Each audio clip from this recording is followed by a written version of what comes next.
Eliot Shorr-Parks joining us right now to talk all things Eagles, and I'm sure he has to take on Bryce Harper and this idea that I'm being told today that the Phillies should pay him a financial apology. It's ridiculous. Good morning, Eliot. How we doing? What up, El? Man, I suggested Kyle to play that song. It's even better than I remember it. What an absolute classic. Not bad, song. yeah. It is a good song. Ruben could sing. It's a great song. Did we find out where he's from, absolutely. Yeah, he's from Birmingham. That's Alabama. not Philadelphia. No, it's not. Yeah. Not the Midwest. Maybe It's the Midwest, though. It's the Midwest.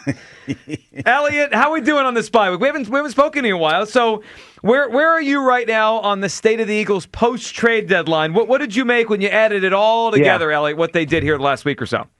Yeah, I actually can't believe how good I feel about where the team is at right now. I can't decide if it's just delusion or not, but if you would have told me 3 weeks ago I would feel as good about the Eagles as I do right now, I wouldn't have believed you. But the reality is the past 3 weeks have been awesome for the Eagles. The division, I know you guys raised the banner. It's essentially over, right? They're division champion. Mm-hmm. I think they did have a good trade deadline. The more you learn about Jalen Phillips since the trade, the better I think the acquisition is. He's arguably been a top 15 edge rusher in the NFL this year. Could he get hurt? Of course he could. But if he's healthy, he should be a difference maker for the team. But really, I think what has settled in over the past 3 weeks, and maybe it's something I should have known already, but really has been hammered home to me just watching the team. This coaching staff is a weapon. I think there's an argument the coaching staff's the number one reason they win, right? And they improve as the year goes on. And so I'm confident that in these next 2 games that are definitely tests, you'll see the Eagles come out and play really well. So with how poor they were to start the season, I can't believe I feel as good as I do.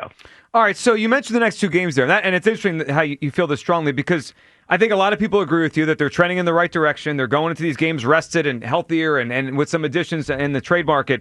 Eliot, I'm going to give you 2 numbers. You tell me your reaction to them because I think a lot of people are going to be surprised, maybe even feel like it's a little bit of disrespect. Eliot, Monday night in Green Bay, the Eagles are a 2.5-point underdog to the Green Bay Packers. And then on the look-ahead line, which could change based on this week and injuries and all that, but you can look ahead and see what the line is a couple Sundays from now. They are only a 1.5 favorite here in Philadelphia over the Lions. What do you make of those 2 numbers? 2.5-point underdogs against the Packers, 1.5-point favorites here against the Lions 2 Sundays from now. Yeah, so the Packers line, to me, I agree it can be viewed as disrespect. I also think it's a bit worrisome. Like, to me, they want people to bet the Eagles with that line. Like, they want the public to look at that and go, oh, wow, that's like, the Eagles are better, and bet the Eagles. And we know Vegas doesn't lose often. So the line, to me, is worrisome. In terms of the following week, that's not surprising. I mean, I think the Eagles and the Lions are clearly the class of the NFC. The Rams have been playing well, but I'm not a believer in Matthew Stafford late in the year, right? I mean, he has to stay healthy. They're probably going to have to go outside. We'll see where it ends up playing out, but I'm not as into the Rams as I am the Lions. So I think the 1-point line 2 weeks from now makes sense, but I do think the line against the Packers is a bit of a worrisome line. Eliot, what's your thought on the 2 corners the Eagles brought in here, Michael Carter and Jair Alexander? Look, the Carter one, at first it was like, well, what does that mean? Now, the more I think about it, maybe it's more for depth and they could use him in different spots, maybe even safety, how he mentioned a couple of days ago. The Jair Alexander one, I can't wrap my mind around what it's going to be. I mean, I guess there's clearly an upside, right? And it's low risk, and he's been a great player at one point in the NFL. It's just bizarre to me that he couldn't get on the field for a Ravens defense that needed help.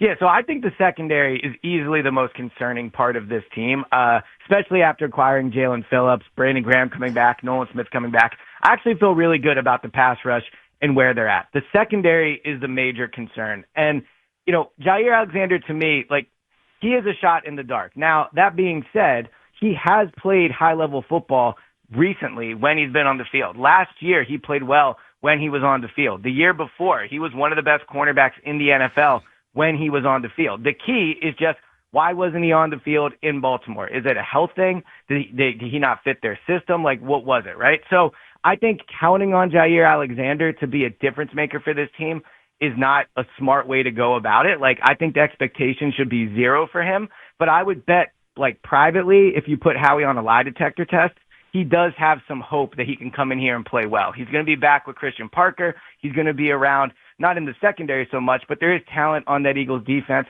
Maybe a change of scenery works. So the expectation should be 0, but I can see why they would have some excitement about him. Eliot, I'm kind of curious. When you look at this team, and I know we've been on the bye, but how do you think this rotation is going to go as far as the defensive ends are concerned especially now that we got BG back in the fold and look like he's going to play Monday?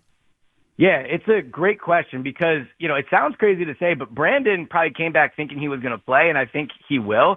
But, man, that bottom of the rotation there at edge there's real competition there. I think Jalen Phillips is clearly the number one edge. He will play the most snaps from here on out at edge, in my opinion. Mm-hmm. After that, I would say it's either going to be Nolan or Jalix Hunt.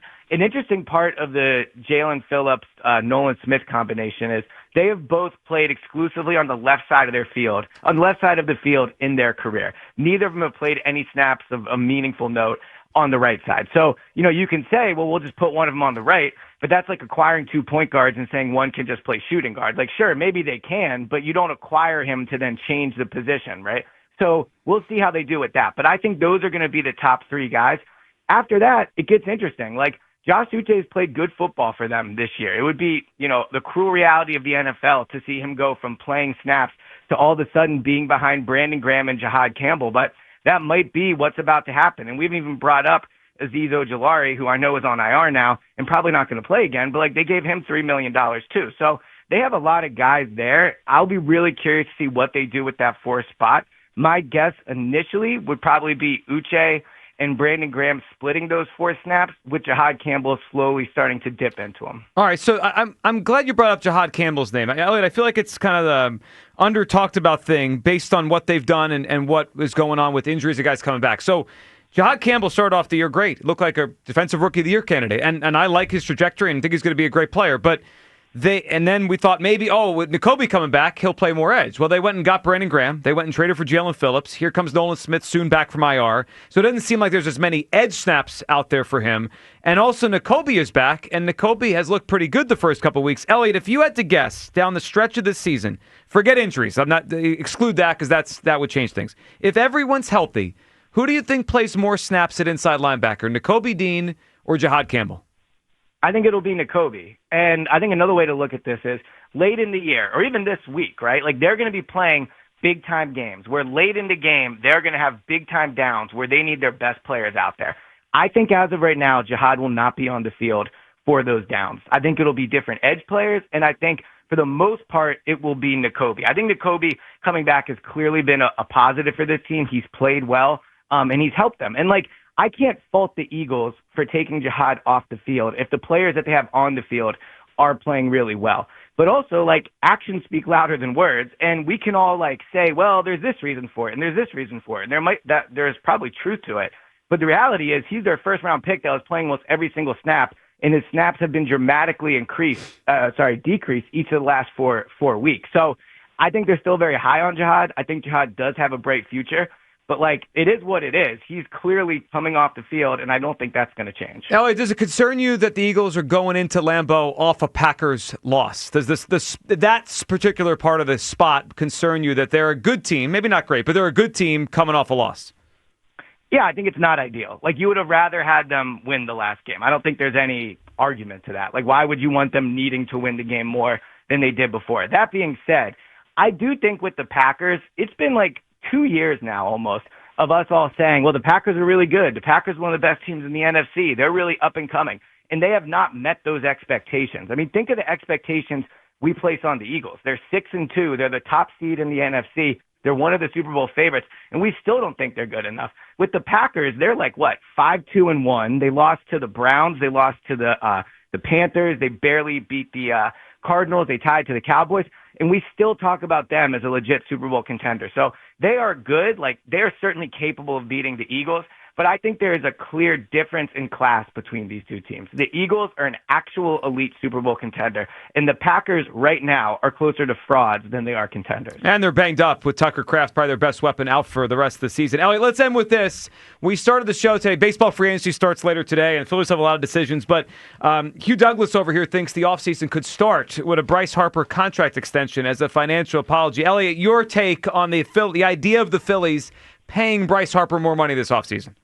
Yeah, if they paid Bryce Harper more money this offseason, it would be one of the more embarrassing days in the history of the franchise. I mean, to go and do that for Bryce when he has had disappointing years, and really there's no reason to do it other than the fact that his feelings are hurt. Hurt. That would not be a good look for the franchise. I also think that the reality in the meat of this conversation is Bryce is not a player you build around anymore, right? Like 2 years ago, everyone would have said, just pay him. He's still an elite player. They're coming off going to the World Series. Now he's not somebody that they should take into consideration when making really any move at all. Like, he's a good player to have on the roster, but I'm not paying Schwarber extra money to try to capitalize on Bryce's window. I'm not signing a first baseman because Bryce plays first base. So, like, they should not do it. But to Hugh's point, they have put themselves in such a horrendous pickle where, like, I think they might have to, but they absolutely should not. It is a pickle. I agree with that. Eliot gets it. Yeah, but he's also right. It would be embarrassing. Well, it's embarrassing. But embarrassment can't factor in. Sure like, it can. No, it can't. Because public opinion doesn't matter. Well, This is about what's best for the team. Public opinion doesn't matter. This team doesn't. signed this player off a poll on the morning show. Does not matter. All the Phillies have is public opinion. They don't win in the playoffs. Well, right? not anymore. That's changed. They've lost it. That's strong. No, but I'm saying, like, all they have is, like, Red October is exciting. Listen how fun it is at the ballpark. Like, that's what they have. So, like, signing Bryce is not a good baseball decision. No, giving him more money is not good for the team. But, like, what the Phillies are right now is not a true contending team. So, like, ultimately, you got to pay just for it to be fun and have people go down to the ballpark. And, like, I don't think they should do it. But, man, they have put themselves in quite a tough spot where they might have to, unfortunately. Is it bad for the team, though? Like, will it kill them? To give him some more money? Of course it's bad for the team. Well, I don't agree. Well, I think there's two parts there.